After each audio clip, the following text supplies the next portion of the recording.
It was 1941.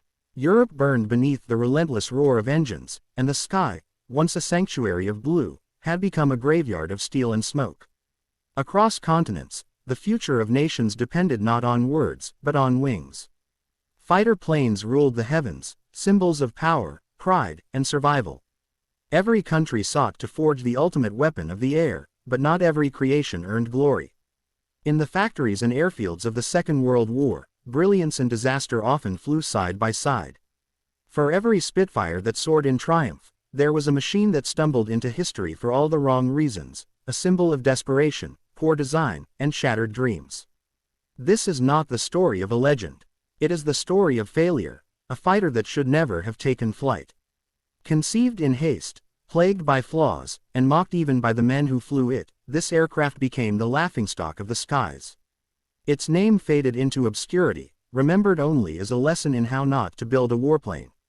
Tonight, we go back to that forgotten hangar, where engineers fought against time, politics, and reason itself. We'll uncover why this so-called fighter was doomed from the moment it left the drawing board, and how its short, tragic service became a metaphor for military misjudgment. This is the untold tale of the most pathetic fighter aircraft of World War II. It began with good intentions, an urgent attempt to catch up with rival nations that had already mastered the art of aerial warfare. The year was early in the war, a time when fear and pride drove every decision made in the high offices of defense ministries.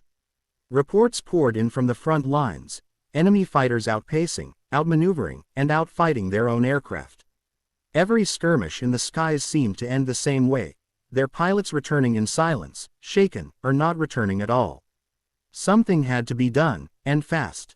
Committees were formed, telegrams exchanged, contracts signed overnight. In smoky rooms filled with maps and desperation, generals and engineers promised miracles. They would build a fighter that could stand toe-to-toe with the best in the world, a weapon that would restore pride, dominance, and hope to their air force. But as the first drawings emerged on the drafting tables, the cracks in that dream appeared immediately. There was no time for innovation, no patience for perfection. The design had to be approved quickly, and it was, too quickly. What followed was not the careful crafting of a fighter plane but a chaotic scramble to meet impossible deadlines. Engineers who knew better bit their tongues as politicians demanded impossible specifications. It had to be light but durable, fast but stable, deadly yet cheap. It had to fly higher, shoot faster, and turn tighter than the enemy, while costing half as much. Every department pulled in a different direction, and the result was a blueprint that pleased everyone in theory and no one in practice. In the hangars, mechanics worked tirelessly to shape those flawed ideas into metal. The first prototype rolled out under the gray winter light, its surface gleaming with false promise. Onlookers clapped politely, cameras flashed, and officials smiled for newspapers. But among the engineers and test pilots, a heavy silence lingered. Something was off. The proportions were strange. The fuselage seemed too bulky, the wings oddly thin. It had the stance of a fighter, but not the soul of one. Still, orders had been given. The test pilot strapped in, the propeller spun to life, and the machine stumbled forward like a newborn animal trying to walk. It lifted off, barely, and for a moment, there was hope. That hope vanished minutes later. The aircraft shuddered violently in the wind, its controls sluggish and unresponsive. The engine coughed, the airframe creaked, and when it finally touched down, the landing gear buckled beneath its weight. The pilot climbed out pale and trembling, muttering a few words that summed up what everyone feared: it shouldn't fly. Yet the higher-ups refused to listen. Pride would not allow retreat. The newspapers had already printed stories of our new sky champion, and factories had been ordered to prepare for full production. To admit failure would mean political embarrassment, so the machine was declared ready for improvement, and pushed back into the workshop. Weeks turned into months. Dozens of modifications were proposed, tested, and discarded. The airframe was strengthened, which made it heavier. The engine was upgraded, which made it unstable. The wings were reshaped, but the balance was never quite right. Each improvement created two new problems. The engineers were exhausted, forced to work without resources or time. Some privately admitted the truth, that the design was cursed, a patchwork of compromises that could never be redeemed. But the orders kept coming. stamped with urgency from offices far away from the realities of flight. By the time the first production models rolled out, the front lines had already changed. The enemy had evolved, introducing faster, deadlier aircraft that dominated the skies. Yet here came this new fighter, outdated before it even entered service. Pilots assigned to fly it exchanged uneasy glances. They had heard the rumors, the crashes, the mechanical failures, the whispered jokes among the crews who called it the Widowmaker. But orders were orders. They took to the air, some out of duty, others out of blind faith. What awaited them was not glory, but humiliation. The aircraft struggled in every role it was given. It was too slow to intercept bombers, too fragile to dive at full speed, and too clumsy to engage in dogfights. Its guns were mounted poorly, vibrating so violently during firing that accuracy became a fantasy. At high altitudes, the engine would sputter, refusing to deliver the power needed to climb. At low altitudes, it became an easy target, its sluggish turns leaving it exposed from every angle. In training exercises, even older planes could outfly it. In real combat, the result was predictable: disaster after disaster, written off as unfortunate mechanical issues.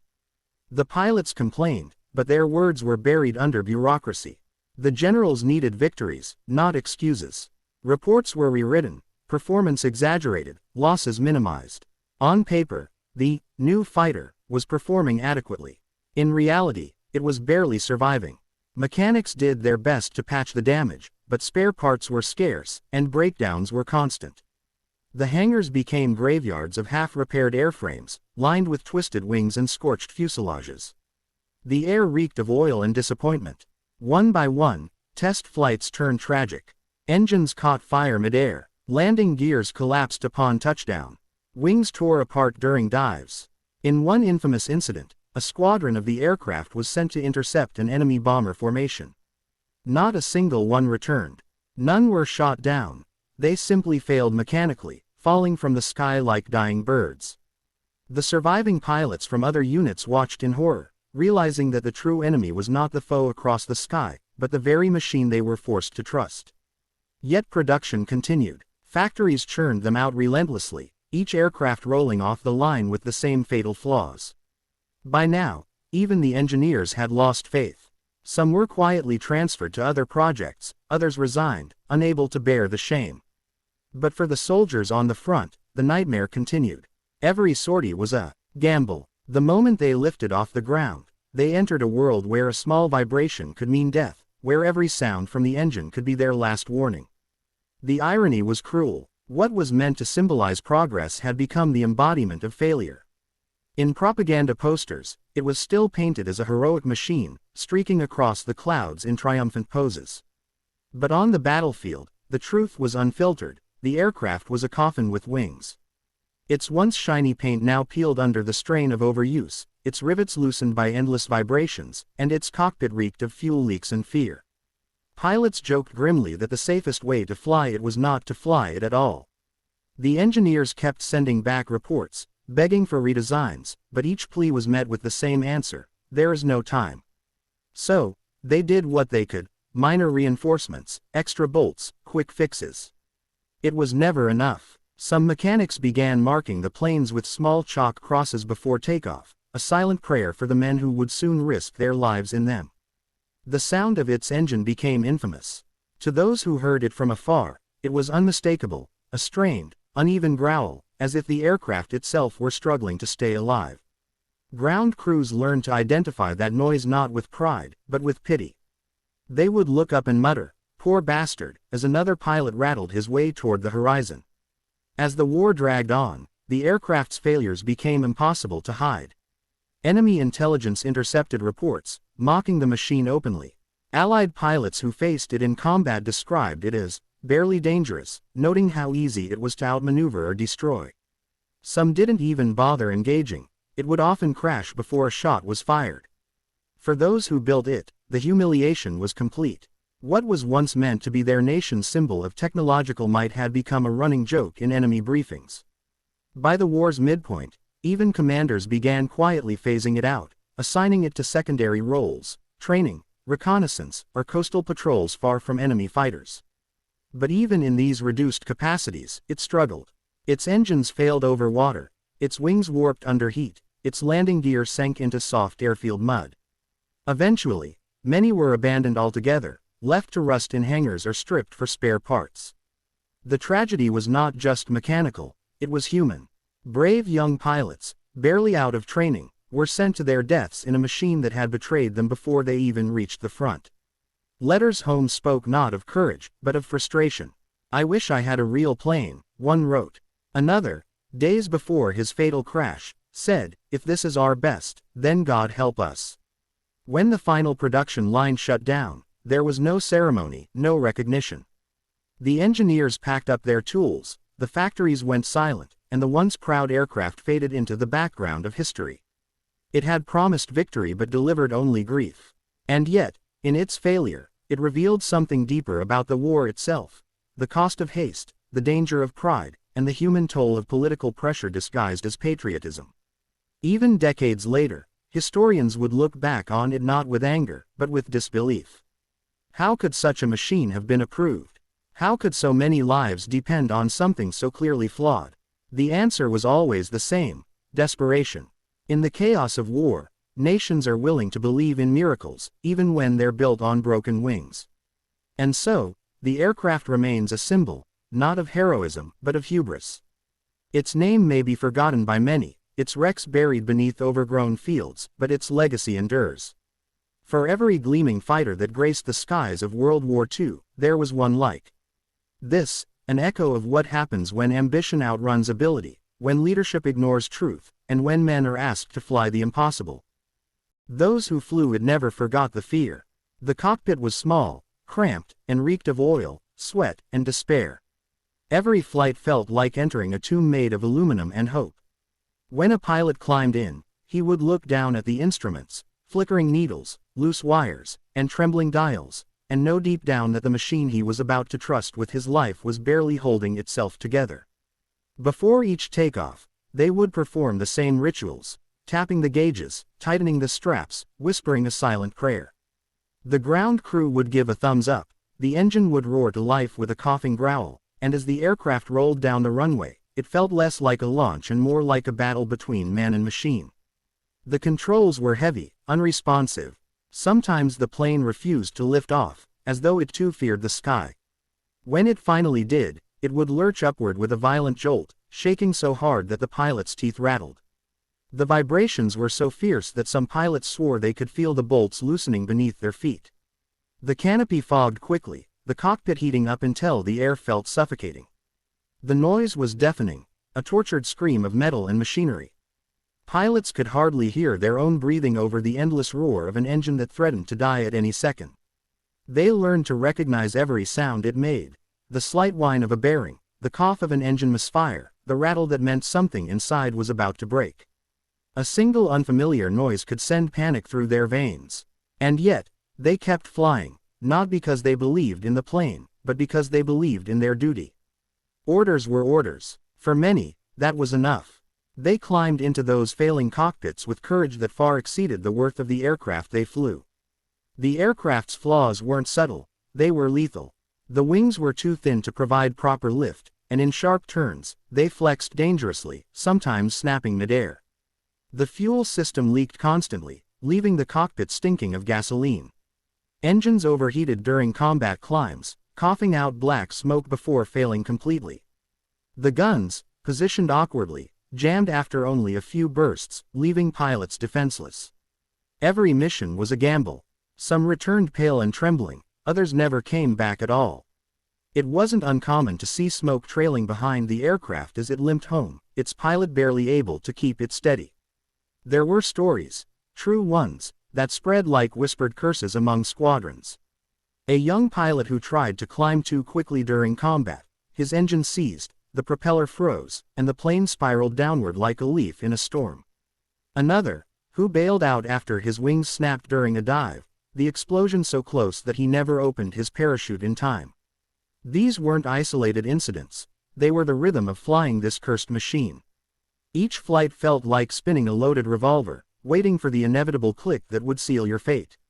The men who flew it began to form strange habits. Some carried lucky charms, photographs, medals, torn pieces of a Bible, anything to remind themselves of something pure before the terror began. Others carved symbols on the fuselage, small marks for every flight survived. A few refused to fly at all, feigning illness or volunteering for ground duty. Commanders labeled them cowards, but their comrades knew the truth. They weren't afraid of the enemy, they were afraid of the aircraft. Veteran pilots, those who had survived better machines, described flying this one as torture. The controls lagged seconds behind every input, making dogfights nearly impossible. A tight turn could send the aircraft into a deadly spin, and recovery, if it came at all, was luck, not skill. In combat, enemy fighters toyed with them. Pilots reported being circled and mocked by faster, more agile aircraft before being shot down without resistance. The humiliation cut deeper than the danger. To be a trained fighter pilot, entrusted with defending your country, yet flying a machine that couldn't defend itself, that was a cruelty few could bear. Some tried to adapt. They developed desperate tactics, flying low to the ground, using terrain to mask their movements, avoiding direct confrontation whenever possible. But even these strategies offered little comfort. The aircraft's engine could fail at any moment, leaving them stranded or worse, turning their evasive maneuvers into fatal crashes. The instruments, already unreliable, made navigation treacherous. Many pilots got lost returning from missions, fuel running out as they searched in vain for their airfield. Search parties would later find the wrecks scattered across fields, forests, and marshlands, the twisted metal still smoking. Every flight became a personal battle. You didn't fight the enemy, you fought the aircraft itself. The control stick felt like dragging a heavy door through mud, the rudder pedals stiff as stone. Even breathing required focus, as adrenaline and fear fought for control of your chest. The moment you lifted off, you could feel the machine resisting you, as though resenting its own existence. It didn't want to fly, and you didn't blame it. Landing was perhaps the most terrifying part. The gear was fragile, prone to collapsing under even gentle landings. Pilots learned to approach runways as if stepping on glass, slow, steady, praying for mercy. Many never made it. Tires burst, gears snapped, and planes skidded into fireballs. Ground crews would rush forward, dragging half-conscious pilots from the wreckage, their faces smeared with oil and terror. Afterward, there was silence. No one celebrated survival. It was expected that sooner or later, the aircraft would win. Despite everything, there were acts of astonishing bravery. Men who knew the odds still flew into combat, escorting bombers or intercepting raids, because they couldn't bear to abandon their comrades in better machines. They fought not for glory, but to prove that courage could exist even in failure. Some of those pilots became legends, not for victories, but for endurance. One story tells of a pilot who flew his crippled fighter home after a bullet tore through the engine. With smoke filling the cockpit and fuel leaking into his lap, he managed to land safely, only for the aircraft to catch fire moments later. He escaped with burns across his face and arms, and when asked why he didn't bail out, he simply said, because the next man who flies it might not have a chance. For all its faults, the aircraft had a strange, tragic beauty. Its lines were awkward but honest, its paint chipped and scarred from endless repairs. Each dent told a story, each oil stain a memory of survival. To the pilots, it became less a weapon and more a burden they carried together, a symbol of everything wrong with the war, yet also of their own endurance. They joked about it, gave it mocking nicknames, painted sarcastic slogans on its sides. Humor became their armor against despair. As time passed, the machine earned a reputation so notorious that it transcended borders. Even enemy pilots pitied those who flew it. Some accounts suggest they sometimes spared crippled examples limping home, understanding that the pilot inside had suffered enough. Such was the pity this aircraft inspired. It was no longer an opponent, but an airborne tragedy. On cold mornings, before dawn missions, the pilots would gather beside their planes, helmets under arms, steam rising from their breath. The sky would still be dark, the engines grumbling in the distance. They would look at their aircraft, knowing that every scratch, every crooked panel, was a potential death sentence. Yet they climbed in anyway. When the sun rose, they were already airborne, tiny silhouettes against the red glow of war, trusting fate more than their machines. Many of them never saw another sunrise. Their last moments were not glorious dogfights or heroic sacrifices, but mechanical failure, the sputter of an engine, the sudden silence, the panic of trying to restart a dying heart of steel. Their names were written on casualty lists, their deaths marked as operational losses. Families received letters that spoke of bravery, never mentioning that their loved ones had been victims of poor design and political arrogance. For those who survived, the memories never faded. Decades later, they would sit quietly in reunion halls, eyes distant, speaking in low voices about the aircraft that almost killed them. They remembered the trembling wings, the flickering lights, the smell of smoke filling the cockpit. They remembered friends who never returned, swallowed by clouds and fire. One old pilot summed it up best: "It wasn't the enemy that scared us. It was knowing that the moment we took off, the plane itself wanted to kill us." And still, despite all of it, they flew. That paradox, the bravery of men flying a machine that betrayed them, became one of the most haunting stories of the war. They fought not because they believed in their aircraft, but because they believed in each other. They became a brotherhood bound by fear, courage, and mechanical failure, surviving where survival seemed impossible. As the war dragged on and newer, better aircraft replaced it, most pilots felt relief. But some felt an odd nostalgia. They had cursed that plane with every flight, yet it had become part of their identity, a shared suffering, a bond no victory could replicate. When the last of those aircraft were retired, many watched silently as they were scrapped, their twisted metal torn apart by cutting torches. It was not celebration they felt, but mourning. The plane had taken so much from them, yet it had also given them a strange kind of strength, the kind born only from enduring the worst. Long after the war, a few surviving examples of that fighter found their way into museums. Visitors walked past them, admiring their shape without knowing the pain they carried.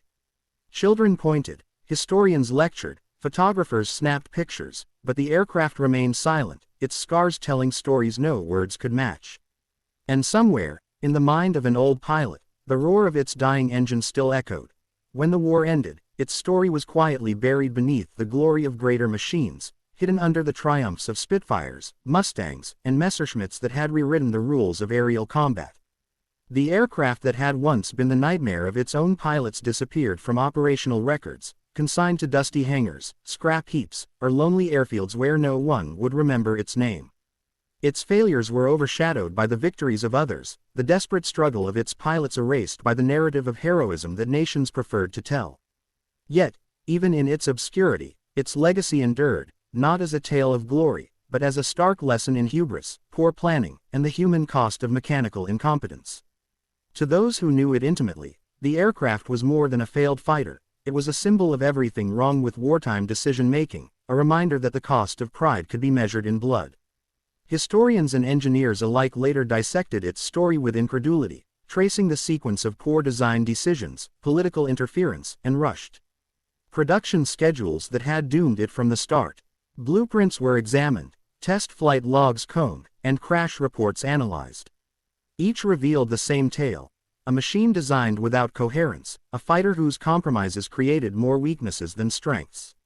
In hindsight, it was almost comical to imagine anyone believing it could succeed, yet at the time, every person involved had been convinced of its potential.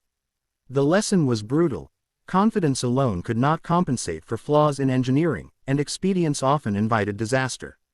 Schools of aeronautical thought would later cite this aircraft as a cautionary tale, an example of how haste and hubris could endanger even the most skilled pilots. Its very existence became an enduring warning that not all warplanes are born equal, and that the cost of underestimating the skies can be unimaginably high. The human cost was undeniable. Countless pilots had risked, and lost, their lives in this machine. Families mourned sons, brothers, and husbands whose deaths were sometimes labeled as operational losses, abstract terminology that could never capture the horror of spiraling out of control or the despair of an engine dying mid-flight. Letters sent home from surviving pilots spoke of fear and futility, of courage expended not against an enemy, but against the very machine they had been asked to trust. For the men who survived, the memories never faded. Some suffered from nightmares long after the war, haunted by the sensation of wings flexing dangerously beneath them, by the smell of leaking fuel, by the growl of a temperamental engine that seemed intent on betrayal. The aircraft had demanded more than skill. It demanded endurance, fortitude, and sometimes sheer luck, qualities its designers had never accounted for.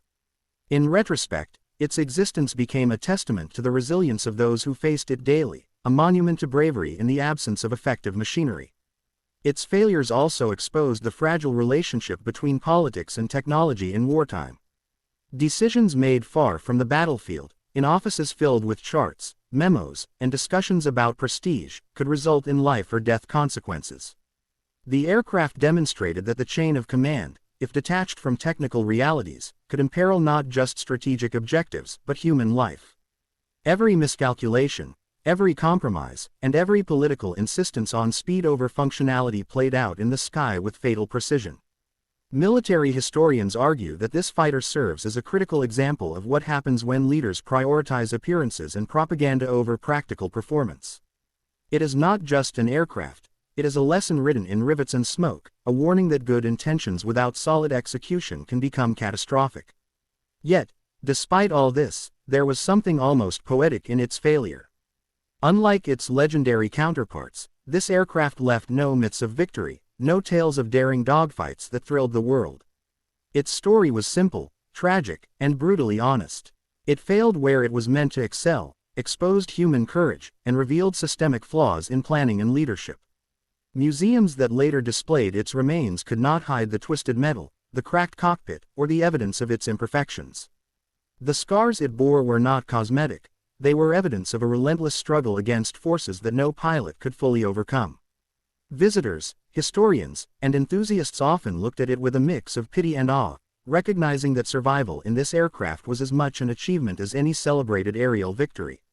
Even in its demise, the aircraft inspired reflection on the nature of progress and the price of mistakes. Every broken wing, every burned-out engine, and every failed sortie became a silent testimony to the risks of innovation under pressure. It illustrated that in warfare, as in life, advancement is never without error, and that the consequences of a flawed design can reverberate far beyond the factory. Engineers, pilots, and historians alike study it not to mock, but to understand. The machine became a case study in caution, a reminder that ambition and necessity must be tempered by knowledge, testing, and foresight. In this sense, the aircraft, despite its failures, contributed to the evolution of aviation and military strategy, shaping the lessons that would prevent similar disasters in the future. The psychological imprint on the pilots was profound. For many, flying this aircraft was a daily confrontation with mortality. Each mission, whether over hostile territory or in training exercises, demanded not only skill but extraordinary courage. Stories of near misses, mid-air mechanical failures, and emergency landings became legendary within the squadrons. Pilots learned to read the subtle cues of impending disaster, the shudder of a wing, the stutter of an engine, the unusual vibration in the fuselage. Some survived by improvisation, others by instinct, and tragically, some did not survive at all. This shared ordeal created a bond among those who flew it, a camaraderie rooted in the recognition that they had faced something uniquely harrowing together. These experiences, harrowing as they were, became part of the oral history of the war, whispered in reunions and documented in memoirs, ensuring that the aircraft's legacy would endure beyond its mechanical failings. Decades later, the remains of the aircraft would occasionally be unearthed from long-forgotten hangars or airfields. Its metal skeleton, rusted and scarred, told a story of ambition, failure, and endurance that no words alone could convey. In museums, it served as both exhibit and lesson, a tangible connection to a past that was both heroic and tragic. Young cadets and visitors were struck not by its elegance, but by its imperfections, forced to imagine the courage it took to climb into the cockpit and face the sky. Photographers captured its twisted lines and cracked panels, often juxtaposing its mechanical failures against the brave men who once flew it. Every image, every preserved fuselage, reminded viewers that not all history is glorious, that heroism is sometimes measured not by victories, but by the act of confronting failure head-on. The aircraft's legacy extends beyond mere historical analysis. It provokes questions about human ambition, technological limitations, and the consequences of flawed decisions. It forces a reconsideration of what constitutes success in war. Must it always be measured by triumph in battle, or can endurance, survival, and resilience in the face of inevitable failure also be heroic? Its story challenges assumptions, urging reflection on how societies allocate resources, assign responsibility, and balance ambition with reality. In a war defined by triumphs and defeats, this aircraft stood out for neither. It existed as a cautionary tale, a silent teacher whose lessons were written in the lives of those who flew it and the wreckage it left behind. Ultimately, the most pathetic fighter aircraft of World War II remains more than just a failed machine.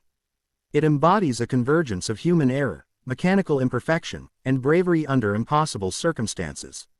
It is a reminder that not all weapons are worthy of their pilots, that courage often arises not in the presence of opportunity, but in the face of inevitable adversity. Its story, though tragic, resonates across generations, offering insight into the fragile interplay between man, machine, and the sky.